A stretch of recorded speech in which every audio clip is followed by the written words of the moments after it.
Bueno, bienvenidos a Sin Autorización, Arte Cubano Contemporáneo.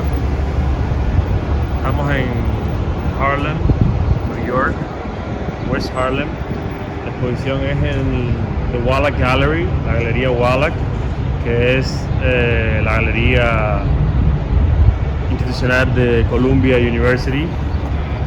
El campus de Columbia está solo en las cuadras aquí, y bueno, y estos edificios que son una extensión del campus reciente pues también forman parte del recinto de la escuela de la universidad.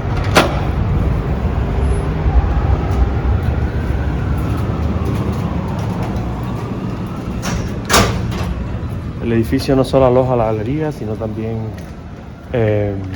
otras facilidades, pero bueno, la galería es la principal.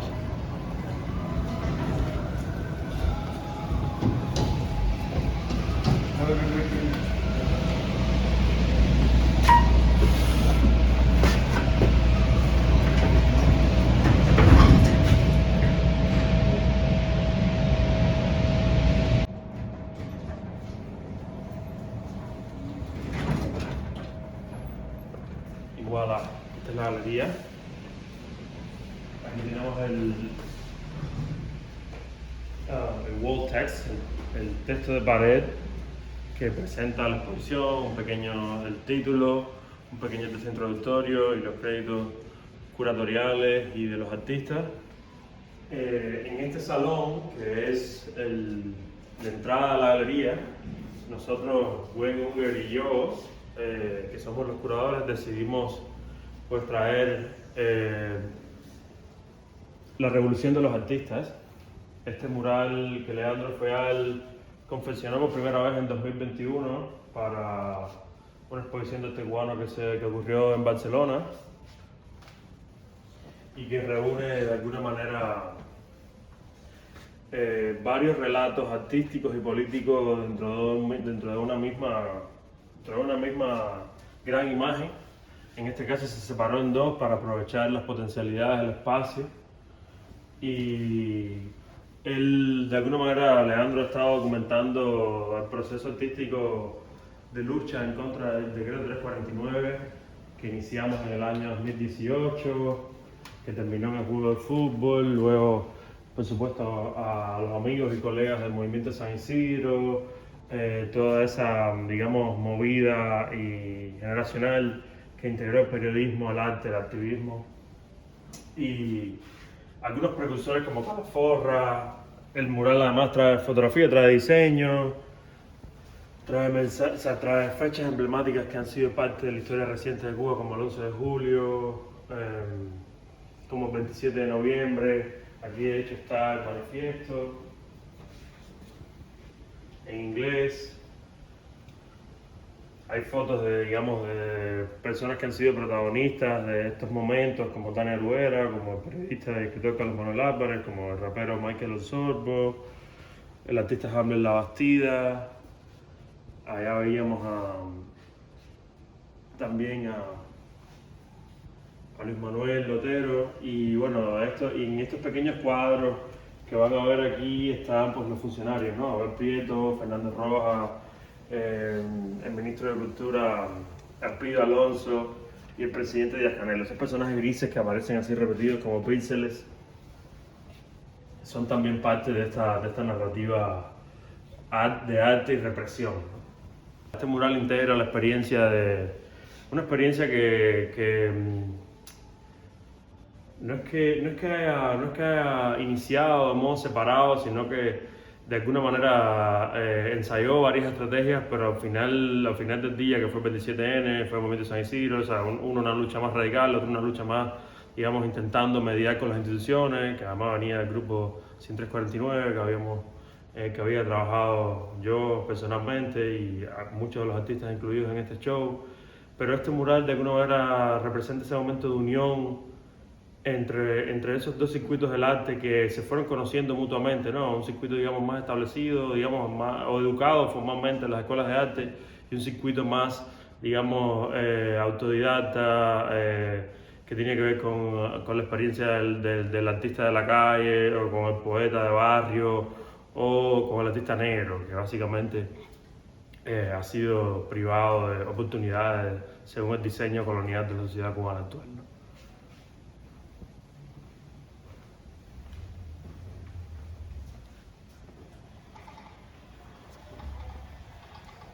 Era importante de alguna manera tener un diálogo entre la obra preliminar de la exposición y la obra que inaugura el espacio, que es esta obra Estados de Novo, que referencia el 11 de julio, ¿no? Ese día relevante de la reciente historia nacional cubana, en el cual las personas salieron a la calle a demandar libertad, a demandar medicina, a demandar comida, a demandar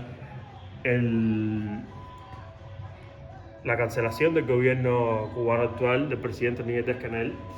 Y aquí están, digamos, los mensajes que se compartieron en Facebook, al mismo tiempo digamos, que impulsó la manifestación y demostró solidaridad y fue una herramienta para que los cubanos afuera y adentro se unieran, también funcionó como una especie de plataforma para organizarse y emitir voces de mando o emitir voces de organización para que las personas que estaban en la calle espontáneamente pues pudieran organizarse y pudieran concretar de modo más eficiente, ¿no? esa protesta que estaban efectuando.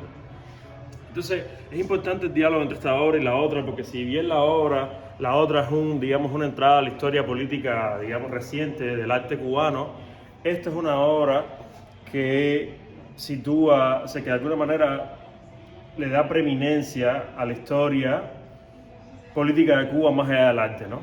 Cuando sucede esto, sucede el 11 de julio, ya el relato, digamos, del activismo en Cuba deja de ser un relato activista, se convierte en un relato para toda la sociedad, ¿no? Esto es un suceso que trasciende cualquier tipo de obra, cualquier tipo de situación artística y pone, digamos, en juego el hecho mismo de la ciudadanía cubana y el estado represivo en el que vive.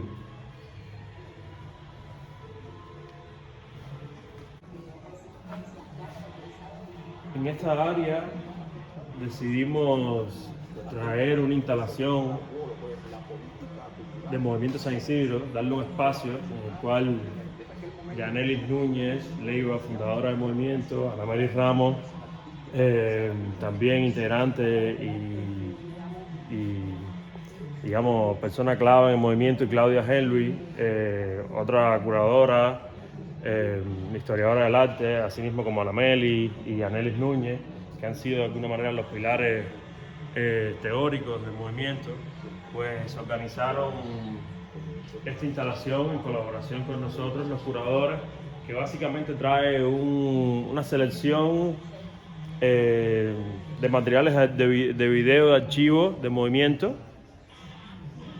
en el cual se narra en una especie de timeline la historia del movimiento San Isidro, su relación con el barrio, su relación con el gobierno cubano, su relación con el racismo en Cuba, su relación con, digamos, el movimiento LGTB o la intersección entre clase, raza y género que existió desde un principio en el movimiento. Luego hay un video de Michael Osorbo y el Funky, dirigido por Ángelo Troya, que fue cedido por el Movimiento San Isidro, para que las personas pudieran ver, digamos, esa parte musical que generó, ese momento musical que generó el Movimiento San Isidro, que por supuesto cristalizó con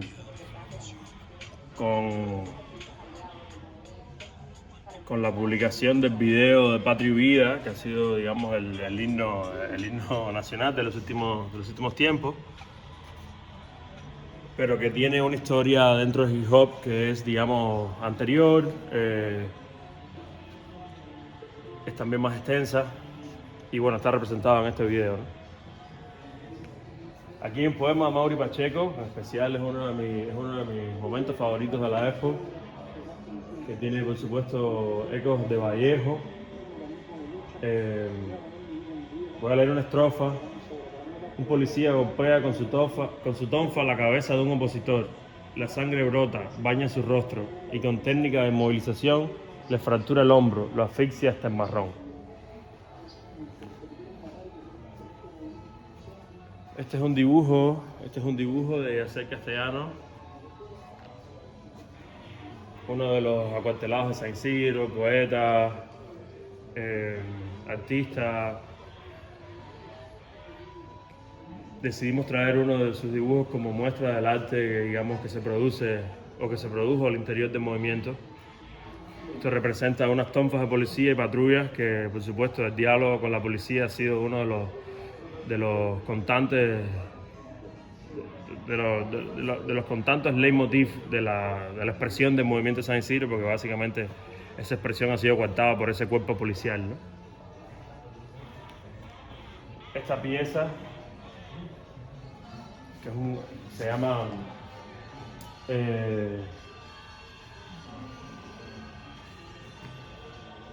El gato de Schrödinger, es un graffiti que Luis Manuel trae desde prisión. Básicamente representa la forma en que él como preso cuenta los días en los que pasan mientras transcurre su condena de 5 años de prisión. Retrato de carbón del gato de Schrödinger, que es una pieza que juega con la anterior, es un calendario en el cual las personas pueden comprar los días que Luis Manuel estaba preso. Es un gesto muy bello porque te muestra esa inquietud que tiene Luis Manuel por estar presente en la vida de los demás aún estando preso, ¿no? Y estar presente dentro de la Convención de Arte Contemporáneo a través de una pieza, digamos de corte conceptual.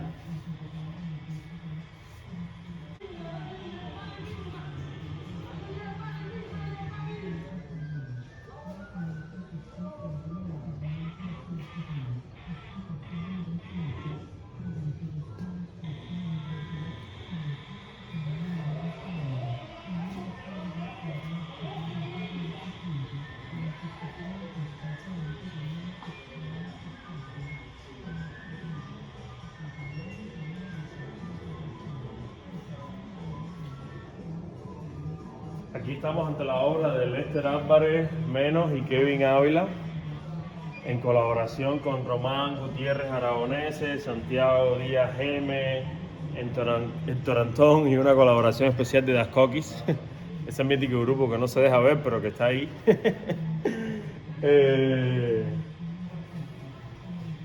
La pieza se llama Biblioteca para los Molector y básicamente lo que trae son libros cuyo contenido es totalmente random, cubiertos de títulos que son más bien spicy y son como bromas internas con respecto a la política cultural cubana, con respecto a ciertos intríngulis también del campo cultural cubano, muy en tensión. Y es una obra que destila un sentido del humor increíble. Como sabemos, el campo de la editorial, ¿no? El campo editorial de las publicaciones en Cuba es uno de los sectores, digamos, más controlados, y esta obra de alguna manera explota de creatividad a la hora de sugerir títulos y de una manera muy anárquica, ¿no? Y además la obra estábamos hablando un poco sobre el sentido que podía tener a nivel formal, y tiene esa contradicción entre lo que puede ser un título que parece un tweet, ¿no? Una especie de síndrome de la posverdad, ¿no? Tienes un lema, tienes una consigna, o tienes un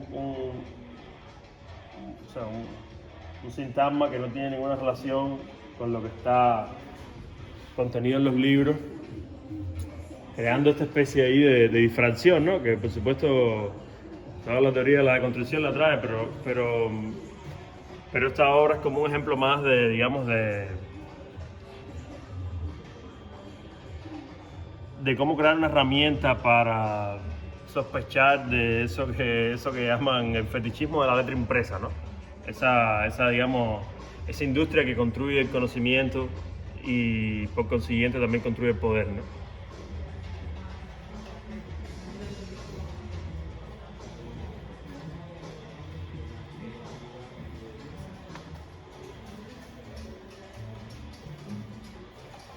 Aquí llegamos a la obra de Leandro Feal, obra que yo como curador he presentado con anterioridad en varias exposiciones. Y como de alguna manera el relato de la exposición empieza, digamos, con la época de Obama, ese momento donde, digamos, el capital fluyó a Cuba a través del acercamiento de relaciones diplomáticas entre Cuba y Estados Unidos. Y como todos recordamos, pues sucedió el desfile de Chanel, el concierto de los Rolling Stones, la filmación de Rápido y Furioso en La Habana. Sucedió además la visita de Obama y la muerte de Fidel Castro en el mismo año. Un año de alguna manera que atomizó la transición o una posible transición que nunca llegó y que a su vez con la muerte de Fidel Castro atomizó también la represión, ¿no? o la contrarreforma, como le llama Leandro en esta pieza, que se llama De la Reforma a la Contrarreforma, que además está contenida en la colección de fotografía de MoMA y se presenta por primera vez en Nueva York.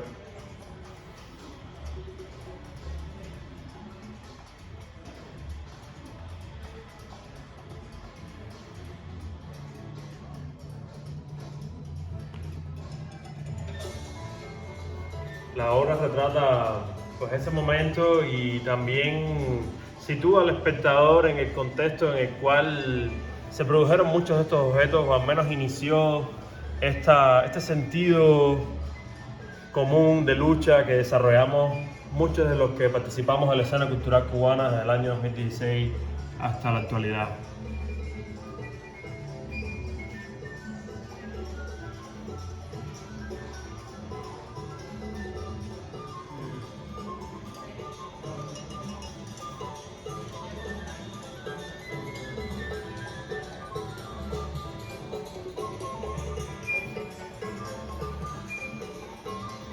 Hotel Roma, digamos una extensión del espíritu de la serie de la Reforma a la Contrarreforma. Muchos recordamos con nostalgia, pero también con amor ese año en el cual el mítico bar Roma abrió y se convirtió en una casa para personas de diversa afiliación política, de diversa orientación sexual, de diversa identidad de género, y se convirtió en un espacio en donde ensayar de una manera, digamos, festiva la democracia.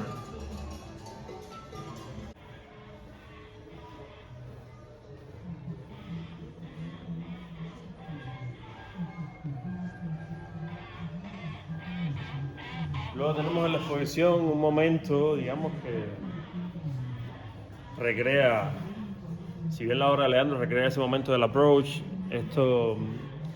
este tipo de obra como la de Hamlet, Cultura Profiláctica, o la de Kiko, que tiene un nombre técnico, HMO01, La Chica.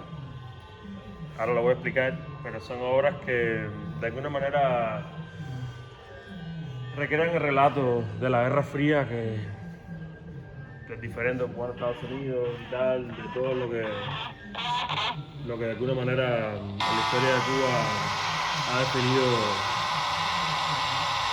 su derrotero, ¿no? La obra de Hamlet es una indagación, digamos, sobre el archivo de la violencia revolucionaria en los años más radicales del gobierno cubano, en los años 60, 70, los años de la sovietización del país. Y de alguna manera Hamlet trae o siempre ha trabajado con esta paridad entre el modernismo, o sea, digamos, el modernismo que sale de un relato racional socialista y de alguna manera las contriciones, la represión, las omisiones, los atropellos que eso generó. Aquí tenemos varios pasajes, ¿no? Por supuesto el servicio militar, por supuesto la represión a los intelectuales con Lezama Lima, Fidel Castro, Eberto Padilla, el 349, el juicio Ochoa, digamos una tradición unida por una tradición política de la represión y la violencia unida por la gráfica desde un punto de vista transhistórico que es siempre pues un gusto presentar, ¿no? Además, por supuesto, la obra de Hamlet nos sitúa en ese contexto de Guerra Fría, como había mencionado antes, y se relaciona con la de Kiko. El archivo, saben que en Cuba el archivo es un territorio en disputa porque incluso pensemos en cómo el Estado cubano criminaliza a Luis Manuel Otero, ¿no? O sea, el archivo se convierte no solamente en una evidencia que puede criminalizar al otro, sino que puede criminalizar al propio gobierno, ¿no? Porque es un arma de doble filo, ¿no? Entonces, indagar el archivo es siempre indagar el discurso del poder. Hamlet es un ejemplo de eso, la obra de Kiko es un ejemplo de eso. Kiko lo que hizo fue generar un programa que clona una estación de radio de espionaje cubano que funcionó durante muchos años, incluso después de la caída del campo soviético, y que enviaba números al espacio de onda corta de las transmisiones radiales, y los espías pues recibían esos números con un radio común y luego con la clave desencriptaban los mensajes. La estación siempre estaba y a la estación tenía acceso, digamos, los gobiernos o otras agencias de inteligencia, pero no tenían la clave, o de alguna manera o la tenían o no la tenían, pero la estación nunca dejó de emitir señales, incluso después de la caída del campo socialista. No tengo entendido si reaparece contemporáneamente, pero es una estación que ha estado a lo largo de más de 30 años y es un fenómeno increíble, ¿no? Una digamos, de los últimos remanentes en el aire de la Guerra Fría, ¿no? Kiko clonó, como le decía, la estación de radio con un programa, y lo que hizo fue, a través del programa, transmitirlo a un transmisor de onda corta, y luego con un radio sintoniza la frecuencia y se pueden oír los números. Seguimos a la obra de Camila Ramírez Lobón, una artista que ha estado muy presente en la escena artística cubana en los últimos años, a pesar de su juventud.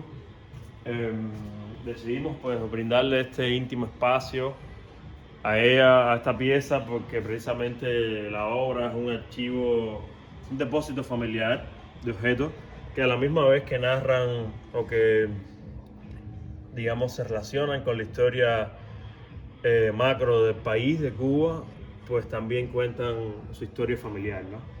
Y es un digno ejemplo de cómo se pueden entrelazar historias personales, familiares, con los destinos, digamos, más generales del país. Pues aquí tenemos, bueno, varios objetos. Luego hay una publicación, un libro de Camila que explica, digamos, la vida sentimental de estos objetos y qué relación tienen con cada momento político de Cuba en los últimos, digamos, 70 años, las últimas 3 generaciones de su familia. Aquí hay un bingo, unos billetes, una estampa de la Virgen, un libro dedicado por Nicolás Guillén. Yo creo que sería bueno leer un pasaje para ilustrarle a las personas de qué vamos, ¿no?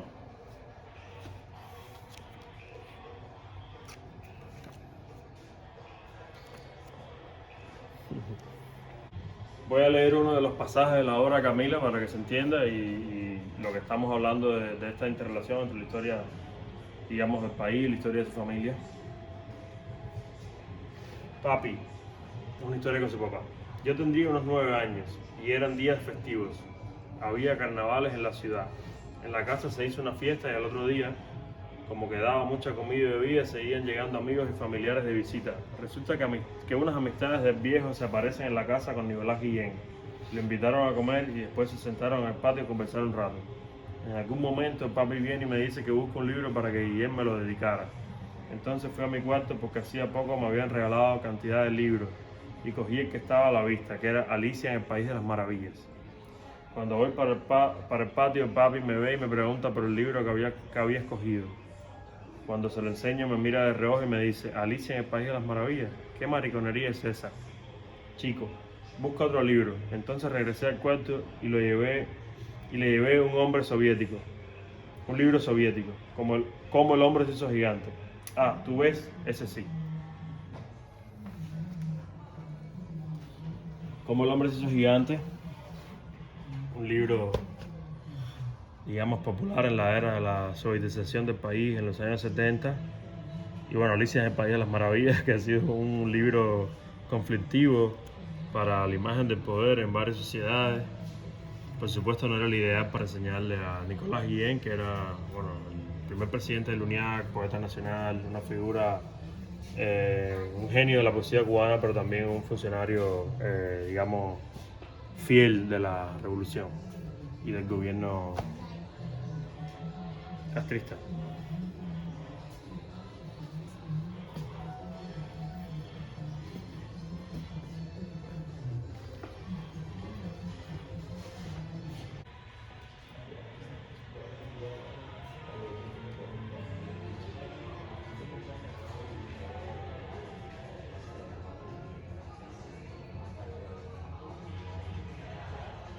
Ya.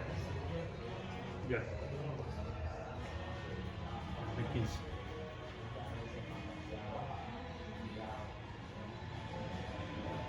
Aquí tenemos la obra en medio del salón de Tania Bruguera, a través de INSTAR, el Instituto de Activismo Hannah Arendt, que Tania fundó en el año 2015 como una especie de think tank para el arte y el activismo, en el cual la propia artista ha venido trabajando durante muchos años y que ha sido, digamos, el anfitrión de muchos encuentros para la sociedad civil cubana, de muchos debates intelectuales.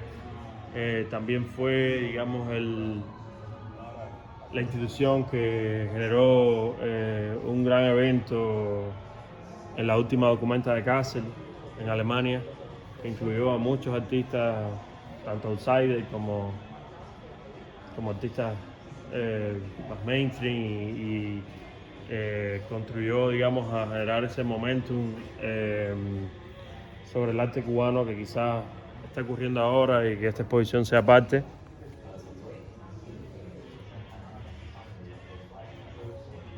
La obra trae los carteles que la diseñadora Claudia Patricia, también fundadora de la revista Mujercitos, ha estado haciendo para INTAR en los últimos años. La identidad visual.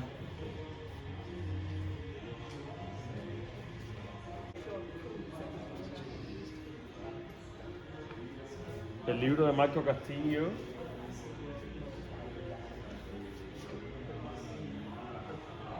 Dictadura.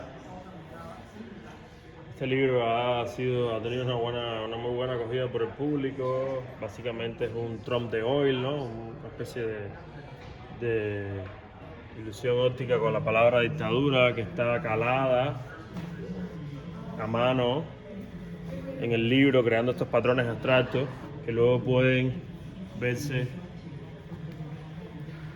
por detrás como la palabra dictadura.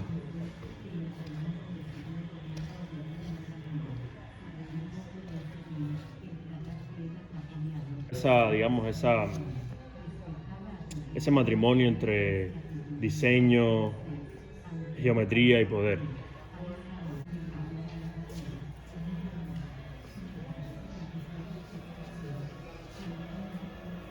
Todas las intrusas de Celia González, una obra importante que fue presentada en 2018, en una exposición curada por Solveig Font en el espacio del Ordinador. La obra de Celia es la puesta en display de Decreto 349 y un video que recrea un chat sexual, digamos, con contenido que, bien atendiendo a la letra del Decreto 349, pudieran ser censurados, pudieran ser criminalizados. Lo cual trae una visión al decreto que no solamente es cívica, sino también feminista, teniendo en cuenta que los contenidos no solamente afectan, digamos, a tópicos tradicionales del arte o a eventos artísticos, sino también a temas tan variados como puede ser la expresión individual, la expresión personal, la expresión sexual, y cómo eso puede coartar o entrar en contradicción con cierta práctica de la sexualidad o cierta identidad de género. Enfrente, la otra obra de Celia. Siempre hay alguien que me dice eso. Es una visualización de datos que trae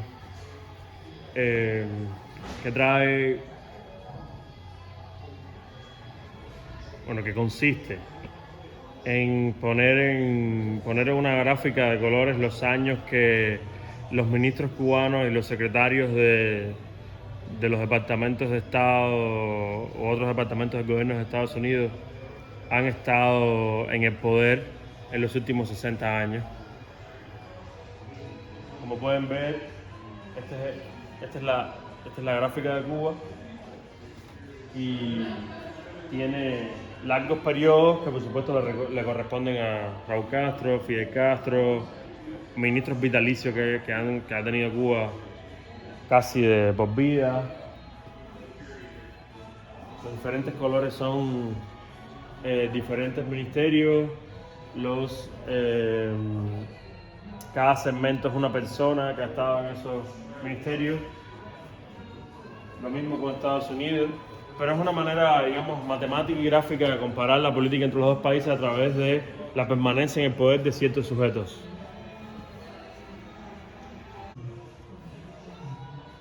Aquí tenemos la obra de Lester Álvarez, llamada La Noche en Cuba, una obra de 2018 hasta el presente, que recoge pinturas, dibujos que describen sueños contenidos dentro de la literatura cubana, de libros que han sido publicados después del año 1959 hasta la fecha. Los dibujos son el reverso, digamos, del proyecto redaccional moderno de la Revolución Cubana, que a su vez fue un proyecto muy represivo. Es un paseo por la historia de los sueños contenidos dentro de la literatura cubana, como decía anteriormente. Empieza con Fernando Ortiz, luego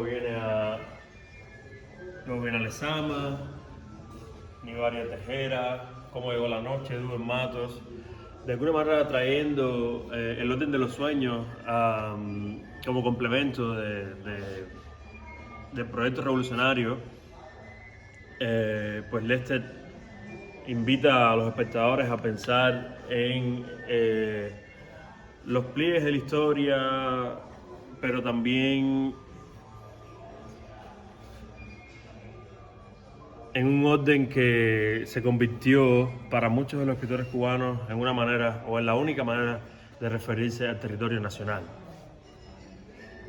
En los sueños de alguna manera están contenidos imágenes que pudieran catalogarse como represivas, o imágenes de pesadillescas, o también imágenes que atan los miedos de muchos escritores ante la política de censura y la política de represión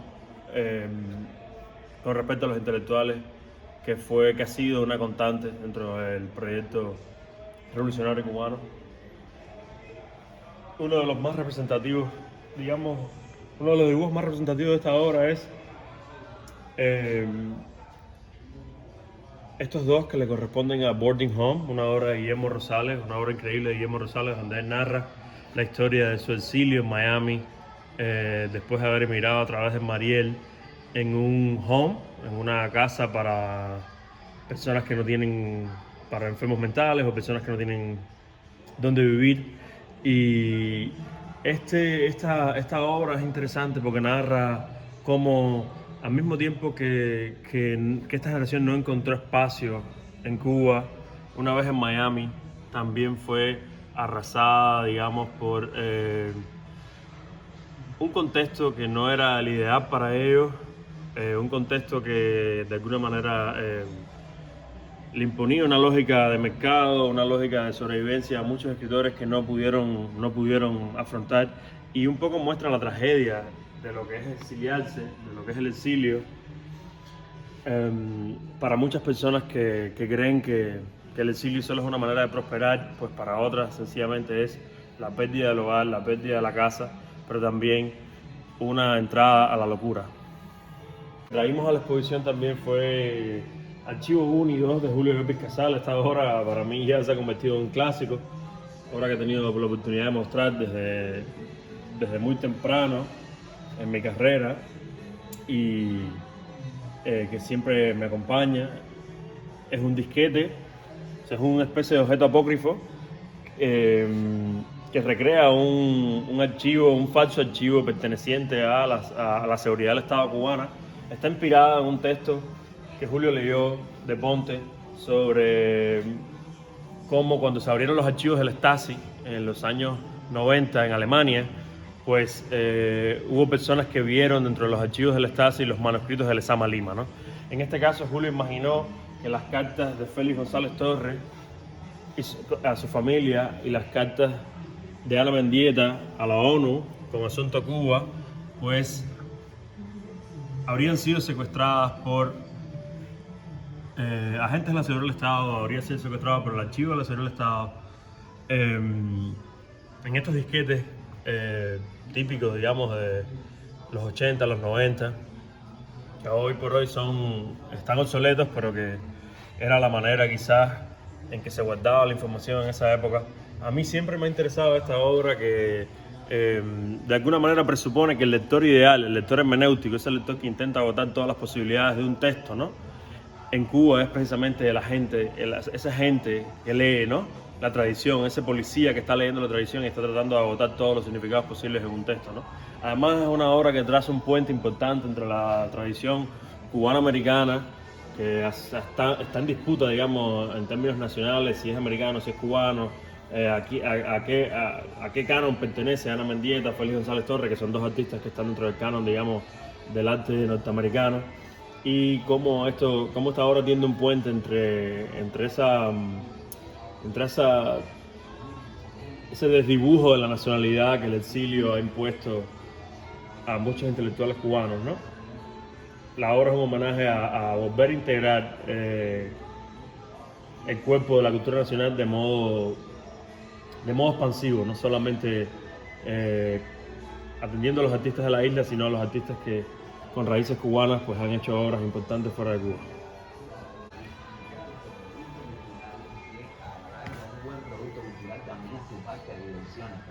La revista de la Balanza en Cuba. Esta obra es una instalación de dos partes, de dos obras en conjunto, pero que referencian lo mismo, que es ese experimento increíble que fue la revista de la Balanza en Cuba, fundada por Santiago Díaz y Julio Llopis Casal en el año 2017, 2018, si bien no recuerdo. Y que empezó en el número 3 como una butad literaria y que acabó en el 10, pero que se ha convertido en un material mítico para muchos de los que vivimos en La Habana en ese tiempo, sobre todo por ver que finalmente Santiago Díaz, un escritor y lector al que todos, digamos, admiramos, al que muchos admiramos dentro del marco de la Facultad de Artes y Letras, pero también digamos, dentro del gremio intelectual cubano, pues hizo su debut como escritor publicado, ¿no?, en su propia revista, y pues Julio contribuyó al diseño y bueno, fue realmente el ideólogo del diseño y aportó toda su creatividad y genio como gran artista que es, ¿no? Ese artista que lo mismo, que maneja todas las escalas del arte, ¿no? Lo mismo el diseño que la instalación, que el performance. La revista es una revista que, bueno, algunos conocen, para mí es una página exquisita dentro de la historia editorial cubana. Y el video, el documental de Kevin Ávila, que se llama en inglés Laziness in Cuba, Vagancia en Cuba, eh, pues también está presente en esta instalación. Es un documental que Kevin ha venido filmando desde el año 2021 hasta el presente y que no está acabado, este es solo el teaser y que es una manera increíble de poner en contexto y en situación esta revista. Kevin es un realizador, un artista y un filmmaker genio. Hoy, de hecho, tuvimos la oportunidad de ver en un screening, en un cine, la serie de Sin 349, que Kevin fue el director y la persona que la hizo posible a nivel cinematográfico. Y este video tiene también ese espíritu de genio visual que Kevin ha ido desarrollando en los últimos tiempos, ¿no? Este Santiago, ahora mismo el que estamos viendo. El documental es muy dinámico y utiliza una de las historias de Santiago para la revista La Vagancia, que se llama Historias de Puerco, para construir el hilo narrativo. En ese momento todavía ninguno de los tres no lo... Cuenta con entrevistas a muchas personas que estuvieron cerca de la revista, como Osvaldo Hernández, profesor de Lisa y gran especialista en cine, Julio Llopis Casal, su diseñador y fundador junto con Santiago, Raquel Cruz Crespo, curadora, historiadora del arte, amiga también. Me faltan algunos nombres, pero bueno, Pepe Menéndez, diseñador también, un diseñador, digamos, de escuela, increíble diseñador, digamos, académico, historiador del diseño cubano.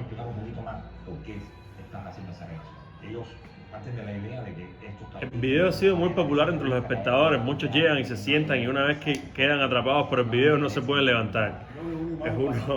También ha sido una pieza que genera mucho interés y estamos muy contentos de eso, ¿no? Las personas también pueden, digamos, llevarse a su casa la revista La Vagancia, es un documento que pueden tener con ellos. Esa otra mirada cínica, cuestionadora, que todo el tiempo está imponiéndose ante el gran relato. El enemigo común había sido silenciado. Se abrió un paréntesis de paz, que se cerró pronto.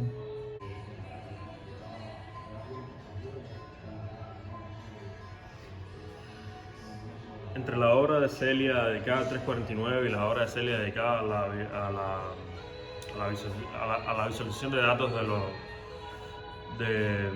del tiempo que estuvieron en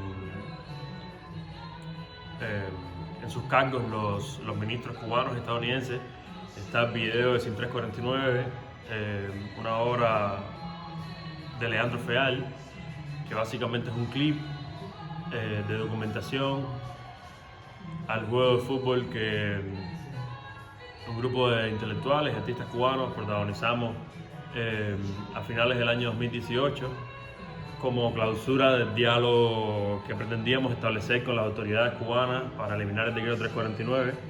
Ante el silencio y la ignorancia de las autoridades, pues en homenaje al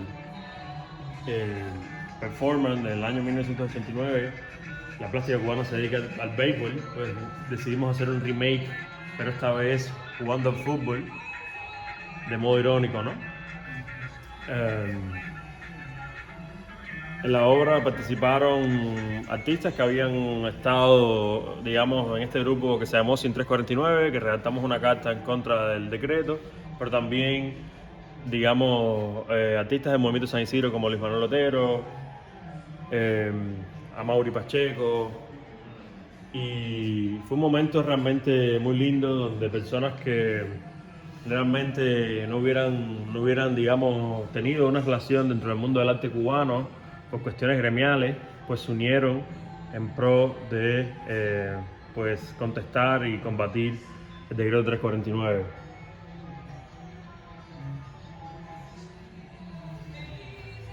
Un poco como clausura de la exposición, como video final, tenemos este momento íntimo del video de generación, que ha sido un video muy emotivo que ha acompañado a un grupo de personas, digamos, de la generación reciente del arte cubano, a pesar de que, por supuesto, el video no muestra todo, muestra el espíritu que muchos compartimos y también la muerte cíclica generacional que ha ocurrido en el campo intelectual cubano desde el año 59 en adelante.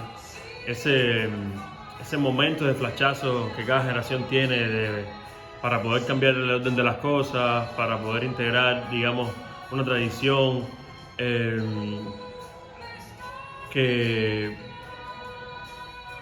represente los mejores aspectos de la creatividad en Cuba, pero que sin embargo termina frustrada en el exilio, en la cárcel,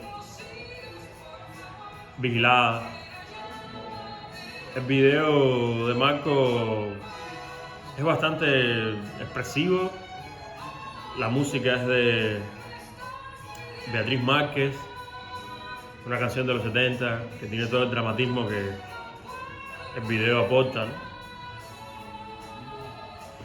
Esta fue una de las últimas veces que un grupo de amigos, al menos yo personalmente y yo, estuvimos juntos en Cuba antes de marcharnos antes de emigrar o marcharnos al exilio.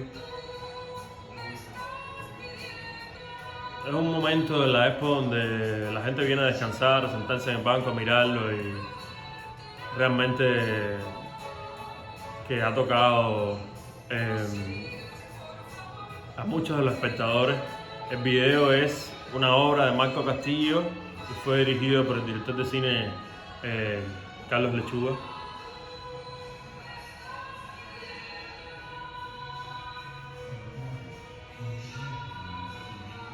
La casa donde fue filmado el video es una casa de Fran Martínez, uno de los arquitectos más importantes del movimiento moderno cubano, y realmente nosotros queríamos también referenciar esa grandeza del campo intelectual cubano en el medio de un territorio yermo, ¿no?